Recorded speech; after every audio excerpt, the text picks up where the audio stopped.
Hello, my name is Laurie Norris. I live in River Hibbert, Nova Scotia. I was born and brought up in this area, and I am a writer of historical fiction and nonfiction.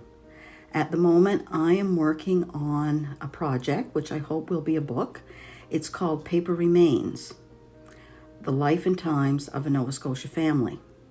And why I've called it Paper Remains is because it is about what I found in letters that the Seaman family of MINUDIE has written, or did write, between the years roughly 1830 to 1970. I'm looking at these letters. There was around over 3,000 letters, and I've transcribed them all, and what I'm doing now is looking through the letters and organizing chapters around different themes that I see within the letters. The creators of these letters were, for the most part, the family of Amos King Seaman. And Amos King Seaman, King was a name that he bestowed upon himself, self-proclaimed King of MINUDIE. He was born in 1788 and died in 1864.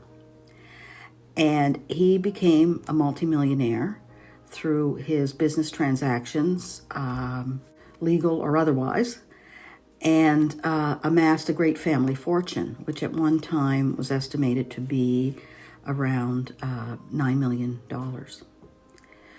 And the majority of the letters are written by his grandchildren. He and his wife had 11 children, and one of his older sons, Gilbert, lived in the Amos Thomas Seaman house for a time, which Amos Thomas was a brother of Gilbert. And most of the letters were written by Gilbert and his wife Frances and their 6 children. And most of the letters date from the 1870s to the 1890s. The family, most of the family in the 1850s, 60s, 70s, they lived and worked in MINUDIE. But a number of Gilbert's family moved away. Son William became a doctor. Frank was a lawyer and traveled quite a bit. He didn't stay long in his law profession and traveled quite a bit around Canada and the United States. And Mary and Jenny, interestingly, both married Methodist ministers. The Seamans were Protestant and for the most part Methodists, but they also practiced, they also went to Baptist services. There were different Protestant ministers who would come to the church in MINUDIE and give services. And the Seamans attended all these services. But Mary and Jenny both married ministers who were born and raised in other places, but eventually came around to MINUDIE to take over the church there. And these 2 sisters married Methodist ministers. And one of the chapters that I'm working on right now are letters to and from Mary and Jenny. And they tell a story of the lives of these Methodist ministers' wives, which for the most part in Canada have been studied to some degree.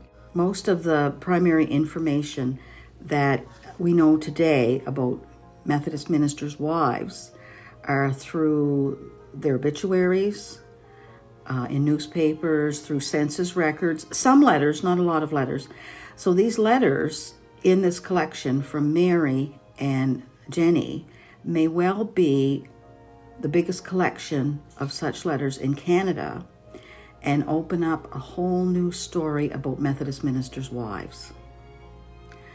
I feel that letters are important because they're a link to our past. And from them, we realize that the history that we read about, hear about in the local area or farther afield, history was actually lives that were lived day to day, individual lives. And these letters let us see the personality of these people, the day-to-day life, what they ate, what they wore, what they thought, their religion. These letters, this collection of letters that I've been fortunate enough to work with, are filled with stories of love and hate and death and birth and marriage and illness and sadness and happiness. And they're very important in shedding a light on life in Cumberland County during the time period in which they were written. And letters, as most of us know, are becoming extinct. Very few of us write letters anymore, sit down and actually write letters on a piece of paper. And so this type of communication has virtually disappeared. And you add to that the idea that cursive writing is no longer taught in schools. I hope it's being taught in the home, but it's not being taught in the schools, at least not in Nova Scotia, is these letters are going to be an unknown commodity if there aren't people around who can read them, number one, and who can transcribe them, number two, and study and learn from them. This is the reason that I believe, one of the many reasons that I believe these letters are so important. These letters belong to the MINUDIE Heritage Association archival collection, and they've kindly let me have the letters to transcribe and to work with as I like. The Seaman family name is synonymous with the community of MINUDIE. MINUDIE was originally a place where Indigenous people would come to hunt and fish. It's a great marsh area situated in Cumberland County, and Acadians who were originally came from France and were in Memramcook and Fort Beausejour. They looked across the water and there was this lovely area, this great marsh for farming, and that's how people first came to settle permanently in MINUDIE. And it, at one time, was quite a large community of maybe 600 people, most of them Acadian, most of them during the 1830s and 40s would be tenant farmers who worked for Amos Seaman, who worked for them not only on his land, but also as stone cutters and in his grindstone company. The first grindstones were mined off the reefs on the Cumberland Basin, and later on open mine quarries, 3 of them in Lower Cove, were established. Along with the letters, the family also produced diaries. There may be, I know of 3 diaries at the moment. If I find more, that's great, but the ones I have are great. And also, I've been also very interested in newspaper items and old newspapers. And so along with the letters and the diaries, I am looking at what was said about the Seaman family and the community of MINUDIE, Cumberland County in the newspapers, and what they wrote themselves in the newspapers. So newspapers are one part of the 3 parts of the paper remains that I'm going to be looking at. An interesting aspect of the Seaman family is that they were multimillionaires in the 1850s, 60s, and they were living in a very rural community.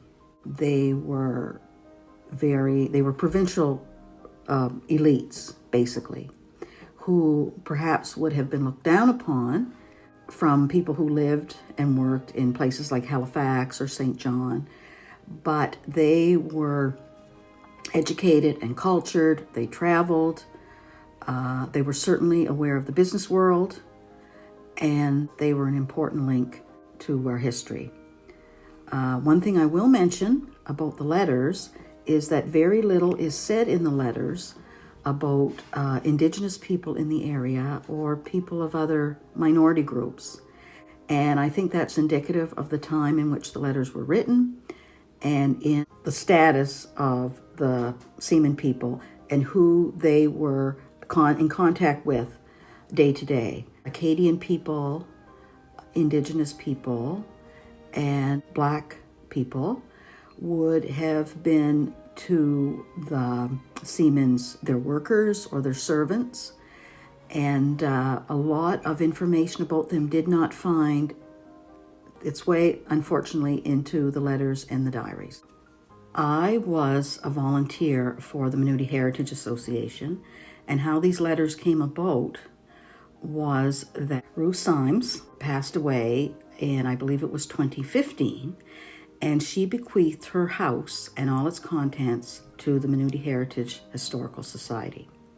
So I was part of the volunteer corps that went into the house and tried to get things in order and see what could be kept, because originally the house was going to be a museum. Anyway, we came upon these letters that had been carefully tied up in bundles. There were 86 bundles of letters altogether, tied up with either string or twine. And most of the letters were placed in, I'm going to call it a doctor's bag, a doctor's satchel. And the others were in a trunk, like a traveling case. And then the rest were scattered around the house. They were in drawers, they were in closets, they were in, you name it, in every room of the house, we found at least one letter. And so these letters, we kept, what we tried to do is keep them in the order in which we found them. So, like I said, we have 86 stacks of letters tied up with a ribbon or a string. So we placed the contents of each of those bundles in their own file folder. To keep the, see, as far as I'm concerned, they were curated. These letters were curated by Ruth Symes and perhaps her mother, Emma. And we wanted to keep them in the order in which we found them. Some of it was chronological. They kept maybe a year or two together. A lot of the letters were divided up into categories depending on who they were written to. There might be a whole bundle of letters written to Emma. There might be a whole bundle of letters written to Frank. It all depends. MINUDIE today is a very small community. Very few people live there. But fortunately, there's a number of buildings that exist. Universalist Church, St. Denis Roman Catholic Church, and the Amos Seaman School, which all three of them now are heritage properties and are museums. And MINUDIE continues to be a community that stays alive, basically by the tourism industry. It's a big part of the history of this area, surrounded by Joggins, Lower Cove, Baronsfield, and there's a lot of stories here that this project that Waylon is putting together. Waylon's helping through this project to keep the stories alive, to record these stories, to make sure that they're not forgotten. And young people like Waylon are very important to the historical study of this area.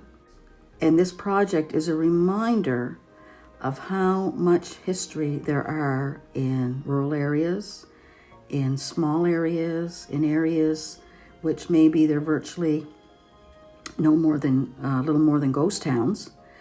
But it's important to remember how these stories shape who we are today, and they're worthy of being remembered.